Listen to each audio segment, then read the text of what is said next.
Hi, I'm Ralph Lawton, and in this series of videos I'm going to show you how we built this simple hall table.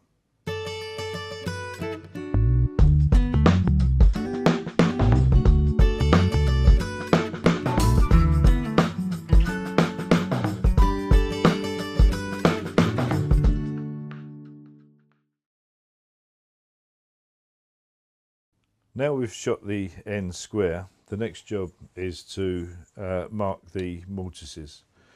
We're going to make mortise and tenon joints between the legs and the rails. Normally we'd make the mortise 1/3 the width of the stock, but we've got two different widths of stock here. If I was to make the tenon, for example, 1/3 the width of this stock, it'd only be 7mm wide, which would put a fairly thin tenon in there. The important thing is that the mortise is no more than 1/3 the width of the stock that the mortise is in. Now this stock here is just over 30, it's actually 32 millimeters wide, and a 10mm tenon centered on that would be a nice sized tenon. On here it would give us 6mm shoulders either side, which is quite nice. So we're going to put a 10mm tenon in there. Now it's quite a long rail, quite a wide rail I mean. The tenon itself is going to go into the wood in excess of halfway through, which means that when we cut a mortise in there and a mortise in there, they will meet in the middle. Now you can just miter the ends of the tenon so that when they go together they fit nicely, but what we're going to do here is we're going to halve the ends of the tenons so that the tenons actually cross within the mortices and make a good solid joint. So the first thing we've got to do is mark it up. We know that the rail is 100mm, so with a pencil and a square we'll mark 100mm down our leg. That's where the end of the rail is going to be, not where the end of the tenon is going to be. We'll bring the tenon in, it can be anything, we'll call it 10mm.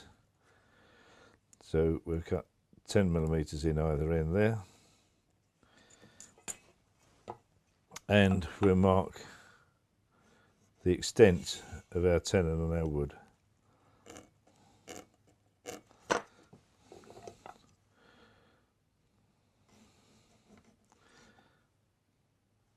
That's it.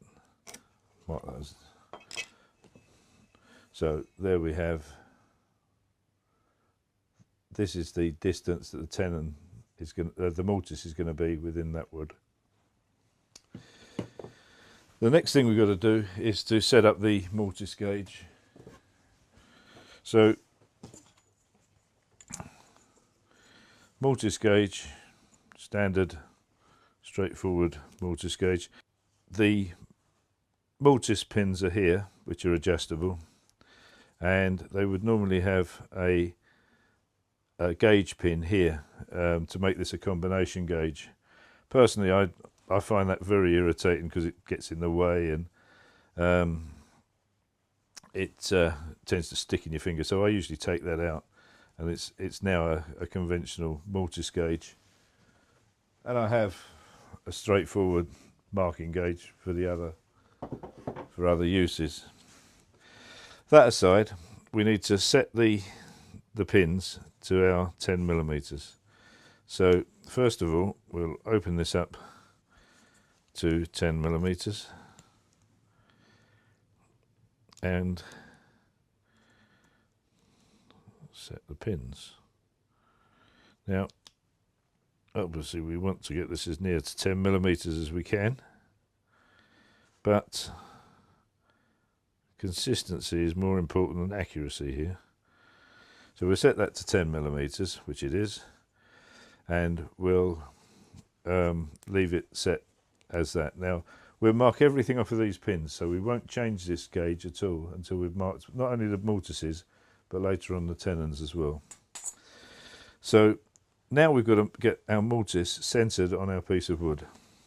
So we can set it visually to where we think the center might be, and then we can just tighten the stock up so that we've got where we think the middle should be. You put 2 dots on the wood taken from this side.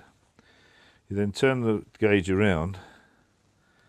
I'm trying to do this to show you, I've exaggerated it somewhat, and put another 2 dots in there, and you can see we've got 2 dots taken from this side, 2 dots taken from that side. What we need to do now to get that in the center is to split that difference. So because we didn't tighten the stock up on too tightly, we can now just hold the stock and tap the mortise gauge. A little bit too much, it's taken us too far, until we get it in the center, and then we can lock it down and try again. Now we should be more or less there, and what should happen is we should get our holes in exactly the same place. Now I'm just going to show you that these aren't quite, they're not quite there. It's just a little bit too wide. So we've already tightened it down a bit now, so another tap on here won't take it anywhere near as much as it did before. And it doesn't matter how many holes you make in here, because all this is going to disappear under the mark. So we can just spend a bit of time getting this right, because once we've got this right, we'll keep this setting for everything else. And there you are.